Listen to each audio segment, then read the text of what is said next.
Je reviens sur la vidéo précédente pour corriger une coquille. Une erreur où j'ai employé un mot pour un autre, comme ça m'arrive un peu trop souvent dans les vidéos. Alors que je tâche de m'appliquer à parler le plus correctement possible, et en fait je fais plus d'erreurs que dans la vraie vie en parlant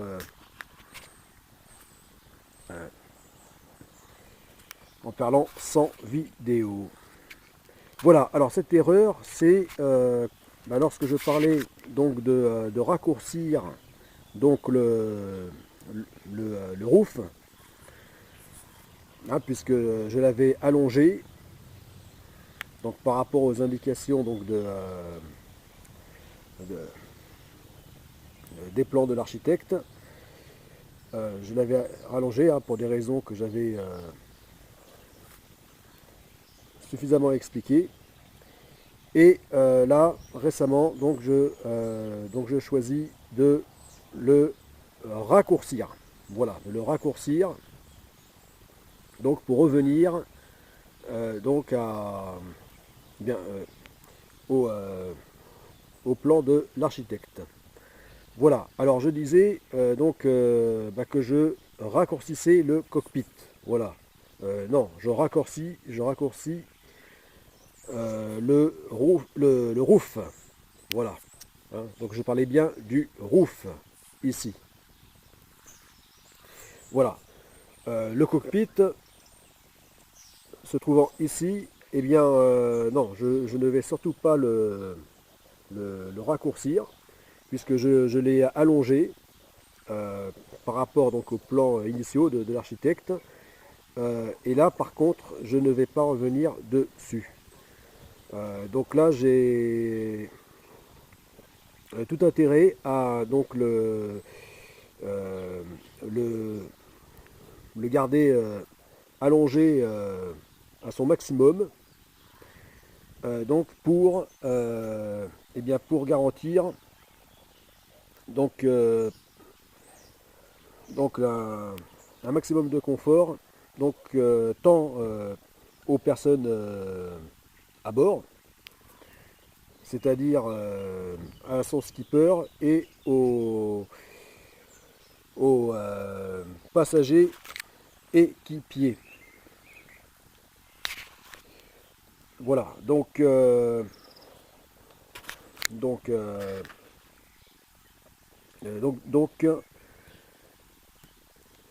le voilier gagnera à ce que le cockpit soit le plus long possible. Bon, déjà pour ça, et ensuite, donc la seconde raison pour laquelle enfin il n'est pas question que je le raccourcisse, c'est pour installer donc le portique arrière, comme sur la plupart des voiliers, le portique, mais qui aura la double fonction donc en plus de supporter donc des antennes et appareils équipements de navigation, télécommunication, eh bien euh, aura la seconde fonction de servir de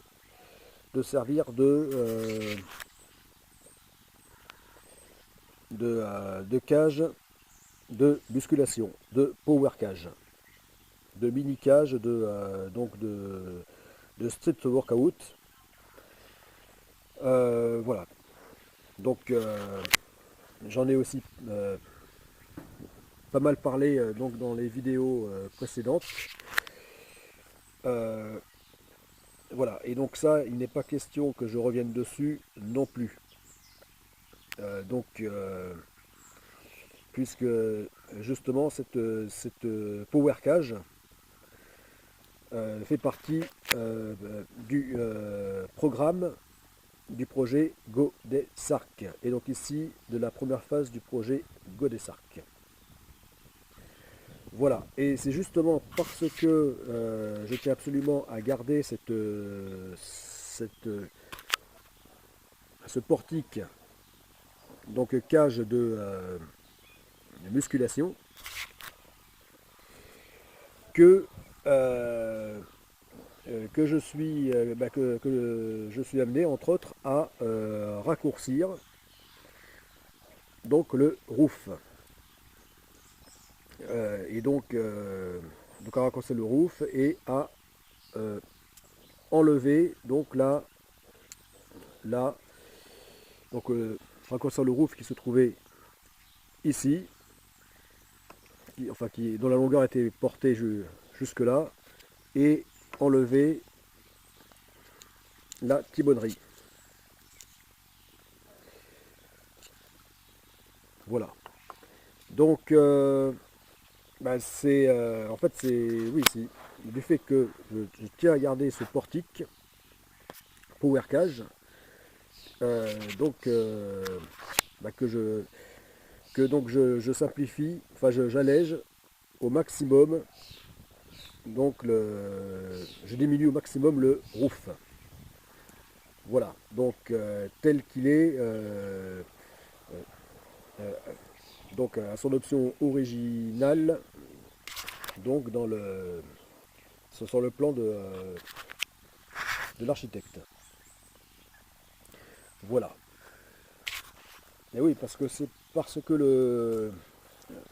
là j'ai donc définitivement opté pour la version driver intégrale. Et bien raison de plus donc pour éviter un maximum de poids dans les hauts du voilier. Voilà, donc le fait qu'il y ait trop de poids, ce qui risquait d'être le cas donc avec les ajouts que je comptais faire,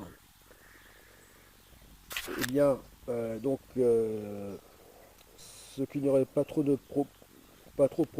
posé de problème dans sa version quillard, eh bien aurait pu le poser donc dans sa version dans la version driver intégrale. Voilà, parce que le driver intégral supporte moins bien que le quillard donc l'excès de poids dans les hauts du voilier. Voilà. Ou alors, donc pour éviter donc cette surcharge, il aurait fallu que je choisisse donc entre donc l'augmentation de volume du roof, donc par l'allongement vers l'avant et par donc la timonerie. Donc il a fallu choisir entre ça et ou le portique arrière. Voilà, le portique Power Cage. Voilà. Parce que le cockpit Power Cage étant lui-même lourd, j'aurais beau chercher à le faire le plus léger possible. D'ailleurs, je compte pour cette raison le réaliser en aluminium. Eh bien, devant être costaud, hein, pour supporter le poids de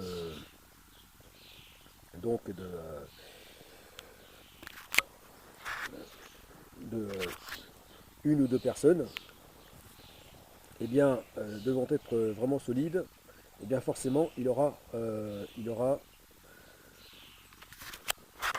donc son poids. Voilà. Et donc par rapport au plan initial, le fait de surcharger donc le haut de la structure, hein, du voilier donc euh, par l'augmentation donc de volume, hein, de taille du roof et en même temps par un portique nettement plus lourd que, que la norme, que les portiques habituels donc sur ce type de voilier, eh bien, aurait risqué de faire donc donc de- de faire une surcharge. Voilà, ce qui ne serait pas tolérable donc pour un dériveur intégral. Voilà, je pense que ça pouvait passer donc dans la version Kia acier, mais pour le dériveur intégral version acier, comme c'est ici le cas, euh, je pense que ça aurait été limite. Voilà. Dans la version aluminium, comme je comptais aussi le faire, à ce moment-là, ça aurait pu être possible. Mais, mais là, non. Là, vraiment, euh, voilà. Donc, ne voulant pas prendre ce risque d'excès de poids dans les hauts, eh bien, donc je me trouve obligé de choisir. Et donc, comme c'est le portique Power Cage qui a priorité, eh bien, donc euh, je retire donc l'augmentation du roof. Voilà, pour revenir donc au plan initiaux, euh, au respect total donc du plan de l'architecte. Voilà, comme ça au moins je serai sûr euh, que le que, que c'est que le Chatham Extreme 330 gardera toute son intégrité.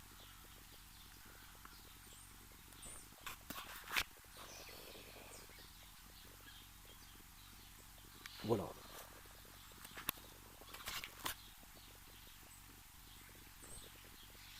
Et donc ici, on le voit maintenant avec son mât, euh, son mât commun, on va dire, son mât normal. Voilà, tel que qu'indiqué donc sur les plans de l'architecte. Bon, je vais dire donc un mât classique. Voilà, c'est-à-dire un mât non plus un mât bipode, mais un mât donc monopode, un mât simple, voilà, et qui là donc sera tenu par deux niveaux de barres de flèche.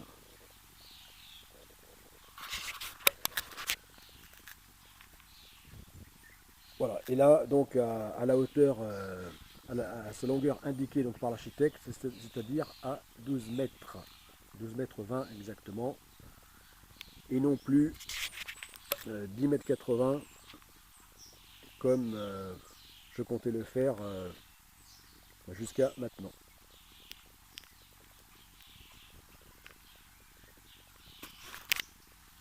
Voilà, donc là, pour le gréement, donc pareillement, désormais je vais entièrement respecter donc les indications de l'architecte.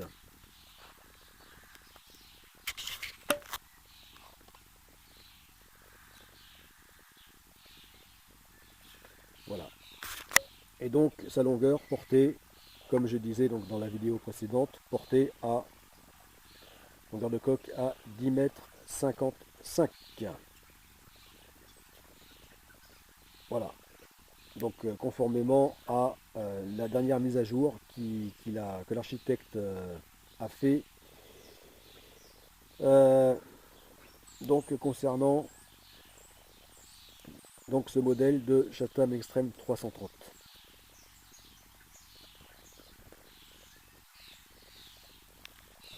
Voilà. Donc voilà à quoi finalement il ressemblera.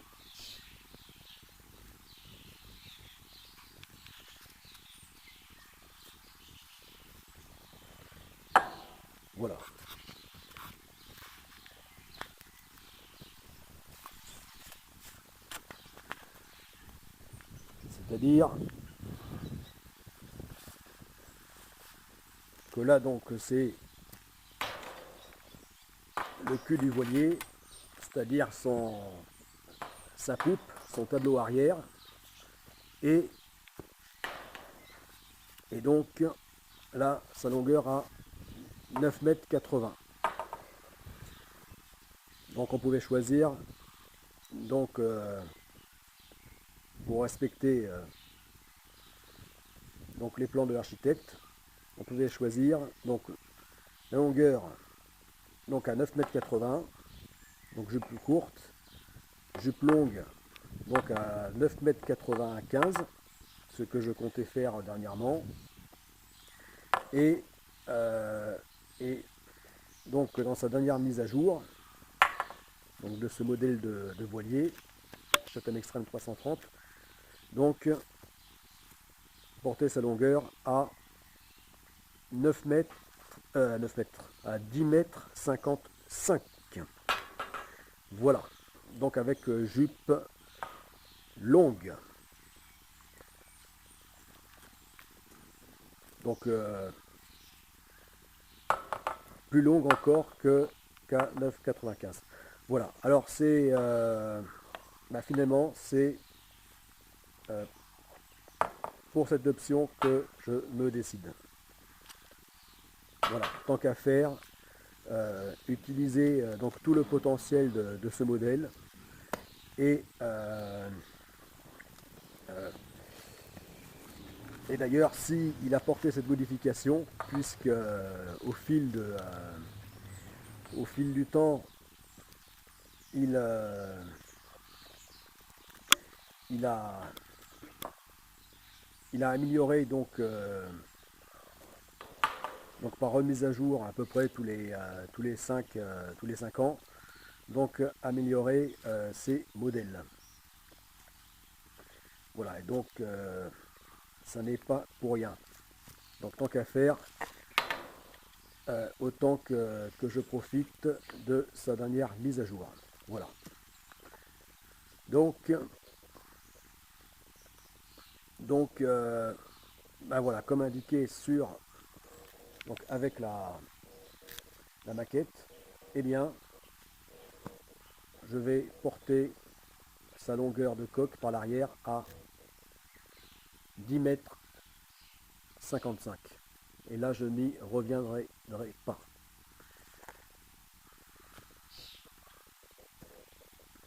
Voilà, là c'est définitif.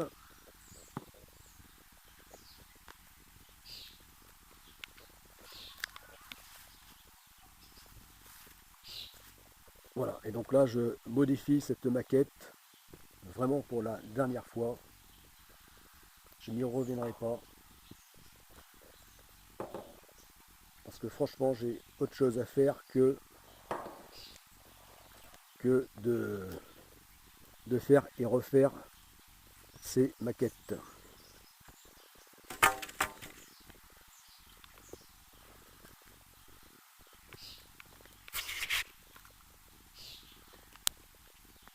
Voilà, c'était Tolric. À plus.